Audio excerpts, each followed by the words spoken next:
যাদের শরীরে দুইটি দাগ আছে ওই শরীর কখনো জাহান্নামে যাবে না, সে অবশ্যই জান্নাতে যাবে।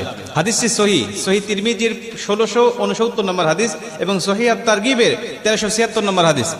হযরত আবু উমামা রাদিয়াল্লাহু তাআলা আনহু হাদিসটা বর্ণনা করেছেন। রাসূল সাল্লাল্লাহু আলাইহি ওয়াসাল্লাম বলেন, যাদের শরীরে দুইটা দাগ আছে এবং যাদের শরীর থেকে 2 ফোঁটা তরল পদার্থ নির্গত হয় ওই শরীর কখনো জাহান্নামে যাবে না, সে অবশ্যই জান্নাতে যাবে এবং আল্লাহ পাকের কাছে এই শরীরটা সবচেয়ে প্রিয় শরীর। রাসূল সাল্লাল্লাহু আলাইহি ওয়াসাল্লাম বলেন, 1 নম্বর দাগ হলো যে ব্যক্তি জিহাদের ময়দানে আল্লাহকে খুশি করার জন্য, আল্লাহর দ্বীন কায়েম করার জন্য অথবা আল্লাহর সন্তুষ্টির জন্য যে ব্যক্তি বাতিলের মোকাবেলা করতে গিয়ে শত্রু পক্ষের আঘাতে তার শরীরে ছোট্ট একটা দাগও যদি বসে যায়, এই দাগটা কিয়ামতের ময়দানে সুপারিশ করে বা এই দাগটা থাকার কারণে কিয়ামতের ময়দানে আল্লাহ পাক তাকে জান্নাতে দিয়ে দিবে। নবীজি সাল্লাল্লাহু আলাইহি ওয়াসাল্লাম বলেন, 2 নম্বরে ফরজ ইবাদত সমূহের কোন একটি দাগ যদি তার শরীরে দেখা যায়, যেমন নামাজ পড়তে পড়তে সেজদা দিতে দিতে কপালে